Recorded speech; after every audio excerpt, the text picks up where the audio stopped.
Hello everyone. तो चलिए आज बनाते हैं मल्टीग्रेन आटा, वो भी घर में सस्ते में और बहुत ही हेल्दी। अगर आप अपना वेट लूज करना चाहते हैं और आपका वजन कम नहीं हो पा रहा है तो खाना बंद करने की बिल्कुल भी जरूरत नहीं है, बस आपको अपना आटा चेंज करना है।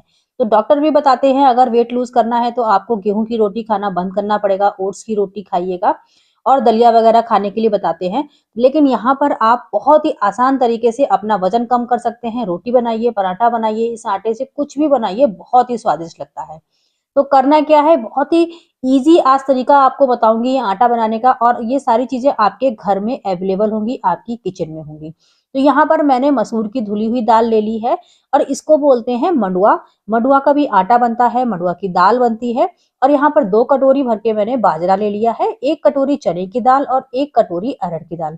तो यहाँ पर फ्रेंड्स आप अपने हिसाब से दाल को कम ज्यादा या फिर बढ़ा सकते हैं। यहाँ पर आप चावल का भी इस्तेमाल कर सकते हैं या फिर आप अपने हिसाब से बहुत सारी दालें इसमें ऐड भी कर सकते हैं और आपको जो दाल नहीं पसंद है उसको कम भी कर सकते हैं। यहाँ पर आप चाहें तो 1 कटोरी के करीब गेहूं को भी ऐड कर सकते हैं या फिर इसको पीसने के बाद में गेहूं का आटा इसमें मिक्स कर सकते हैं। तो करना क्या है, सारी दालों को हमें ड्राई रोस्ट कर लेना है। तो आप चाहें तो इन दालों को धुल के सुखा के इस तरीके से ड्राई रोस्ट कर सकते हैं। मैं इनको धुल नहीं रही हूँ, मैं पहले इनको ड्राई रोस्ट करूंगी, उसके बाद इनको पोंछ के साफ करूंगी। ये आपकी चॉइस है, आपको इसको कैसे मैनेज करना है। अगर आपके पास समय है तो आप क्या करें, इसको धुल के सुखा लीजिए धूप में, उसके बाद इसको यूज कीजिएगा। तो यहाँ पर इसको मीडियम टू हाई फ्लेम पे कंटिन्यू चलाते हुए हमें एकदम ड्राई रोस्ट कर लेना है।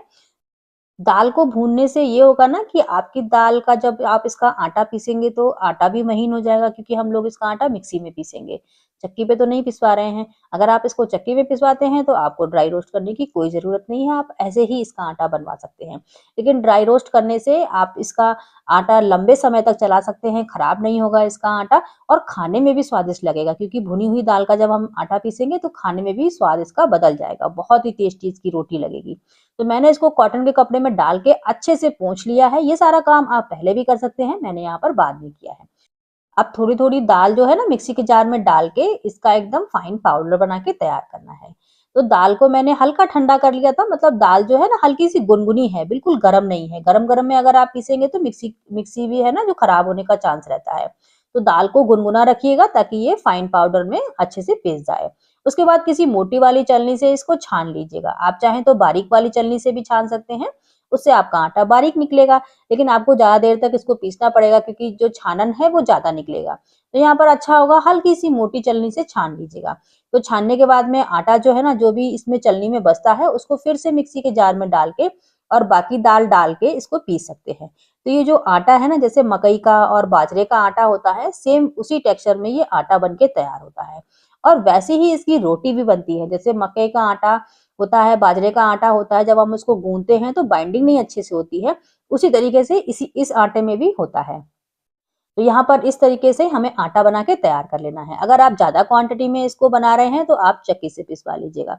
मैंने यहाँ पर थोड़ा बनाया है, तो इसको बनाने के बाद में आप इसको किसी एयर टाइट कंटेनर में भर के रख दीजिएगा और आप इसकी चीला बनाइएगा, रोटी बनाइएगा, पराठे बनाइएगा, कुछ भी बनाइएगा, बहुत ही स्वादिष्ट लगता है। खाने के बाद आप ये नहीं कहेंगे कि अगले दिन हम ये रोटी नहीं खाएंगे, मतलब इतनी स्वादिष्ट लगती है, खाने में टेस्ट बिल्कुल भी खराब नहीं लगता है। कुछ चीजें होती है ना जो हेल्दी होती हैं बट टेस्टी नहीं होती हैं, यहाँ पर ये हेल्दी होने के साथ साथ फ्रेंड्स टेस्टी भी बहुत है। इसकी रोटी पराठा कुछ भी बनाइए, आप बोर नहीं होने वाले हैं। तो जब भी आपको अपना वजन कम करना हो, घर में किसी को भी वजन कम करना हो, ओवरवेट है, तो आप उनको इस तरीके से इस आटे की रोटी बना के खिलाइएगा।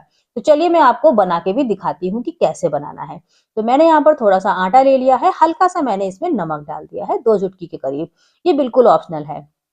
अब यहाँ पर इसको गूंदने के लिए मैंने गुनगुना पानी का इस्तेमाल किया है, इससे जल्दी से काम हो जाएगा। आप चाहें तो नॉर्मल पानी से भी इसको गूंद सकते हैं। थोड़ा थोड़ा सा पानी डालते जाइएगा और इसको गूंदते जाइएगा। जैसे ही आप इसमें थोड़ा थोड़ा सा पानी डालेंगे ये ड्राई ड्राई सा हो जाएगा, और जैसे मकई का आटा होता है ना, बिखरा बिखरा सा रहता है, उसी तरीके से ये होगा और पानी जो है ना बहुत ज्यादा एब्जॉर्ब करेगा। तो थोड़ा थोड़ा पानी डाल के इसको गूंदते जाइएगा। इसको गूँथने के बाद आप चाहें तो इसकी जो है ना हाथ से भी रोटी बना सकते हैं, जैसे मक्के वगैरह की बनाते हैं, तो आपको गेहूँ का आटा इसमें बिल्कुल भी ऐड नहीं करना पड़ेगा, अगर आप हाथ से बना सकते हैं। लेकिन अगर आप हाथ से रोटी बनाना नहीं जानते हैं और अगर आपको बेल के बनानी है, तो आप इसमें थोड़ा-सा गेहूँ का आटा ऐड कर लीजिएगा। जैसे मैं ऐड कर रही हूँ, मैंने 2 से 3 चम्मच के करीब यहाँ पर गेहूँ का आटा ऊपर से डाल दिया है। आप सारे मिक्सर में भी मिक्स करके रख सकते हैं। तो मैं यहाँ पर थोड़ा-सा गेहूँ का आटा डाल रही हूँ क्योंकि मुझे तो हाथों से भी बनाना आता है और बेलन से भी। लेकिन आज मैं आपको बेल के बताऊँगी क्योंकि मोस्टली लोग जो है ना बेल के ही रोटी बनाते हैं, हाथ से बहुत कम बनाते हैं। तो गेहूँ का आटा डालने के बाद में इसमें अच्छी खासी बाइंडिंग आ जाती है।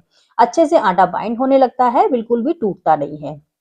तो इस तरीके से ये हमारा आटा बनके तैयार हो गया है। बिल्कुल गेहूँ के आटे की तरह तो ये नहीं रहेगा, अच्छे से चिकनी लोई नहीं बनेगी इसकी या फिर चिकना आटा नहीं लगेगा, हल्का-सा फटा-फटा सा रहेगा, लेकिन लगभग ये हो जाता है बाइंड कि आप इसमें परथन लगा के इसकी रोटी बना सकते हैं। तो चलिए फिर मैं आपको इसकी रोटी बना के दिखाती हूँ। तो यहाँ पर मैंने थोड़ा-सा आटा ले लिया है, लोई बना ली है, थोड़ा सूखा आटा लगा के गेहूँ का ही आटा है ये सूखा वाला, इसी को थोड़ा-थोड़ा सा लगा के इसकी रोटी इस तरीके से बेल ली है। रोटी बिल्कुल फाइन नहीं बेलेगी, अगर आपको एकदम फाइन रोटी चाहिए तो किसी बर्तन से आप इसकी रोटी को गोल करके काट भी सकते हैं। या फिर अगर खुद के खाने के लिए बना रहे हैं ऐसे ही तो आप इसी तरीके से बना सकते हैं जैसे मैं बना रही हूँ। तो ये हल्की-हल्की सी टूटेगी भी तो थोड़ा अच्छे से इसको मैनेज कीजिएगा, 1 से 2 बार जब आप बनाएँगे तो आपकी हैबिट में आ जाएगा। तो बस तवे पे इसको सेक लेना है, जैसे आप नॉर्मल रोटी बनाते हैं आँच पे सेकते हैं तो आप उस तरीके से भी सेक सकते हैं या फिर केवल तवे पे भी सेक सकते हैं। और आप चाहें तो इसके पराठे भी बना सकते हैं। गरमा-गरम रोटी में देसी घी लगा के खाइएगा, सच में बहुत ही टेस्टी लगती है और इसका जो टेस्ट है ना जैसे मक्के के आटे की रोटी का लगता है, अगर आपने खाई होगी तो आपको पता होगा, सेम वैसा ही टेस्ट लगता है। और रोटी बनने के बाद में क्रिस्पी रहती है, लेकिन जब आप इस रोटी को रख देंगे हॉट केस में, ठंडा होने के बाद में ये रोटी सॉफ्ट हो जाती है। तो अगर आपको सॉफ्ट खानी है तो आप थोड़ा-सा कम इसको सेकिएगा और अगर आपको क्रिस्पी रोटी खानी है, तो आप धीमी-धीमी गैस पे इसको पकाइएगा। तो इसके आप चाहे पराठे बनाइएगा, चाहे इसके चीले बनाइएगा, कुछ भी बनाइएगा, बहुत ही स्वादिष्ट लगता है। तो खाते-पीते रहिएगा और वज़न कम करने के लिए आपको खाना बंद करने की ज़रूरत नहीं है, बस यहाँ पर आटा चेंज करने की ज़रूरत है। सब्ज़ी जितना मन हो उतना खाइए, रोटी जितना मन हो उतना खाइएगा, बिल्कुल भी वज़न नहीं बढ़ेगा, बस एक्सरसाइज़ करते रहिएगा। तो बहुत ही स्वादिष्ट खाना बन के तैयार हुआ है, आई होप आपको पसंद आया हो ये मल्टीग्रेन आटा बनाने का तरीका। तो मैं तो अपने घर में ऐसे ही बना के रखती हूँ। तो अगर आपको वीडियो पसंद आई हो तो लाइक, शेयर ज़रूर से कीजिएगा। मिलते हैं नेक्स्ट वीडियो में, बाय बाय।